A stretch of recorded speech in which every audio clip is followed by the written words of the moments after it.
All right, what's up guys? Welcome back to another video. Trying to pump out as much content for you guys as possible without boring you guys. If you're watching this video, please like, subscribe. We're trying to get to 10,000 before the end of the year. We're at like 5,200, something like that right now. So got quite a ways to go, but it's free to subscribe. So if you stumbled across this video and it helps you in any manner, just go ahead and like and subscribe. I'm gonna flip the camera around real quick. Going to give you guys a little bit of an overview of what I have. Obviously, the thumbnail is giving away the mod that we're doing.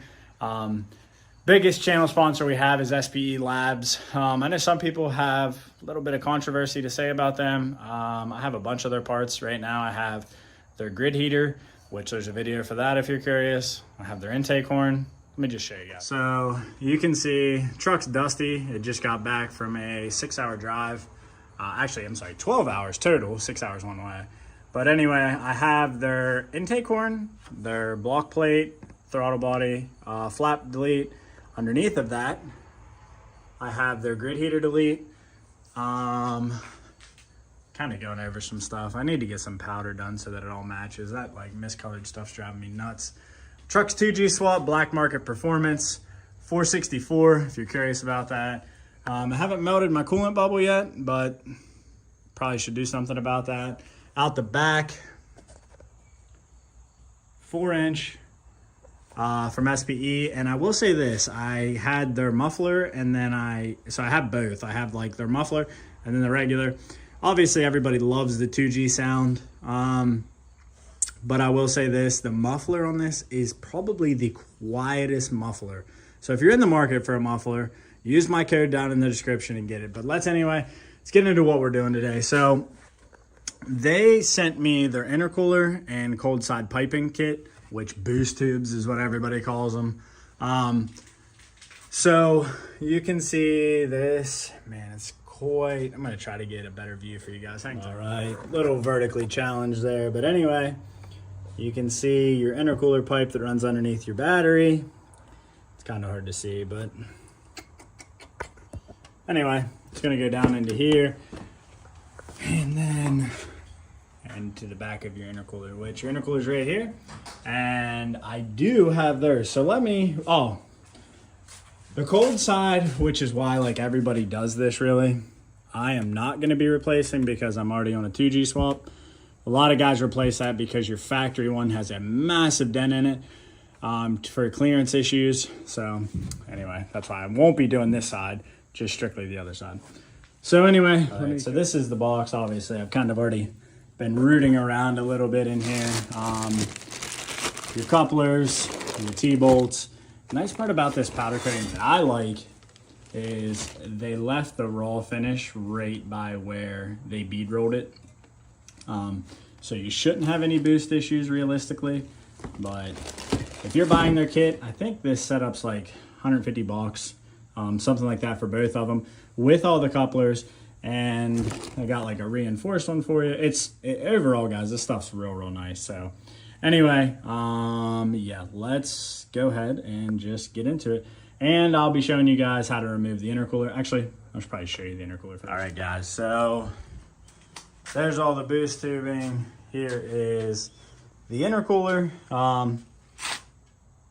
Yeah, I mean, it's pretty straightforward, pretty thick.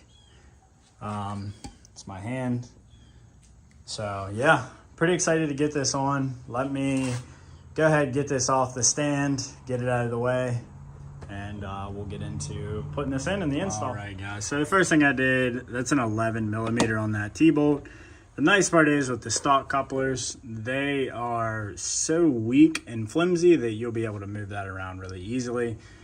With the upgraded one, I'm not sure we're gonna have that same response, but that's all you need to do on the top side. There's nothing to it, so let's go ahead and get it. All right, guys, helping you out the best that I can. You have clips underneath. Get yourself, where is it? See that little trim tool? If you don't have one of them, they're on Amazon. Get yourself one of them, it'll make your life easier. But anyway, you got 4, which I've already taken them out, 10 millimeter bolts for this shroud. And I would assume I need to crawl underneath sorry for the bad angle, and pull this out now that this is completely out. And then I would assume we got intercooler couplers, which I'm not even gonna lie, this side, my passenger side's perfectly fine. Driver side, yikes. Anyway, let me get under there and show you guys. But this is the first step. I would just access it from this hole. Makes it way easier. I should be able to drop this straight down. I probably just can't do it with one hand because life. Yeah. Anyway, all right. Let me give you guys a pretty good view of what I'm looking at. This is the driver side.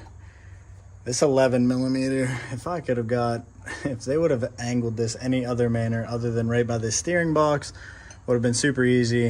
This is for the battery delete if you're wondering. And then do this one. This is the black marker performance side, so this side's gonna be super easy. And then you got, well, how many bolts? Is it just 2 bolts for your plow mount on each side? I think just 2 bolts and maybe 3, I don't know. 2, 3, something like that. And then I should have the full weight. So it's out. This is what it looks like. You do have to transfer some stuff from your stock one to the aftermarket one. This whole bracket system right here, which this can't, guys, the exactly how you see it is exact. So when I took it off that, this is how I brought it out. I feel like this is the best way. Somebody could correct me if I'm wrong, if there's a better way, but the intake horn side, I just brought the whole tube out so I didn't have to fight with that. And then that side I already have messed with prior because for the 2G swap. So again, who knows if it's better, could be worse. Anyway, this bracket has to be transferred over and this like ducting. So take your little trim tool, pop all these little pieces out. So I'll show you what it looks like transferred over and then we should be getting ready to get back in. I will say this. This is a really easy intercooler. I'm not gonna lie, I'm actually pretty happy with it. All right, guys, so this is what we look like. Show you everything we transferred over. Rubber grommet here, your plow mount brackets, go up there. Rubber, these are side specifics, by the way, so make sure you keep that in mind. Top air duct here, rear air dam for the backside. Realistically, guys, the intercooler is ready to go back in now. All I need to do is set myself up for success with the intercooler piping. That's the only thing I need to do that I need to worry about right now. So I'm trying to think if I should route it through the top, which I'm probably gonna try. I don't think pulling it out like how I did that one, I don't think that's the move. You can see the diameter of those pipes are substantially bigger. So I think I'm going to put the pipe in and then probably do it underneath. It would be nice to have 2 people, but I'm just kind of talking myself through what I think I'm gonna do and go from there. So I will show you guys the best method. All right, guys, next day. Yeah, kind of just got into it last night and forgot to record. You can see it's tucked in there. Everything is very, very loose. Took my grill out. There's like a little plastic surround right here. Sorry for like why it's so hazy looking, I'm not sure, but you can see the pipe that's in there. And I actually even went to the degree of taking my fender liner out, which you can see gives you full access to the pipe. For some of them couplers, guys, I'm just gonna be 100% honest with you. Go ahead, save yourself the frustration and knock it out by doing that. It's gonna make it way easier. It's nothing to do with the pipe, the fitment. It is everything to just do with how tight this configuration is. And I'm gonna say this too. Can you do this with one person? Yes, because I did. Highly recommend 2. Let me get on the ground because I'm going to start tightening up couplers on the bottom and I'm going to show you guys. This should pretty well wrap the video up. All right, guys, so I'm laying under the truck. Like I said, everything's loosely mounted. I just want to talk about the passenger side and the driver's side for that matter. These 2 13s that actually go to this plow mount, you got some adjustability, which makes it pretty nice. My coupler is aftermarket, but the problem that it's fighting this coupler on to make it sit completely flush and getting your 13 millimeter nuts in there, plus making sure you get this in there with one person. It's challenging, guys. It is definitely challenging, but doable. So don't get too frustrated and overly frustrated by it. But I don't really have any great advice besides to take the inner fender out in the front so that you can adjust this coupler. Because if you try to push this intercooler up yourself to get it on this, plus fight that boost tube all the way up, makes for quite the challenge. Let me tighten these bolts up. Let me get this coupler on, not the coupler, the T-bolt, and show you guys the finished result. All right, guys, let's close this video out. We are officially done. You can do all this with one person. I did it myself. I recommend having another set of hands. The intercooler, you got to use your knee to like hold it up, and if you have two people, super easy, not that bad. One person makes it tough. I want to show you guys the factory intercooler one more time. I want to show you guys the upgraded one and the upgraded intercooler piping that I went to. So let me show you that, and then it's going to close the video out with a little bit of montage, a little bit of stuff. You guys have made it to this far, guys. 10,000 subscribers is my goal.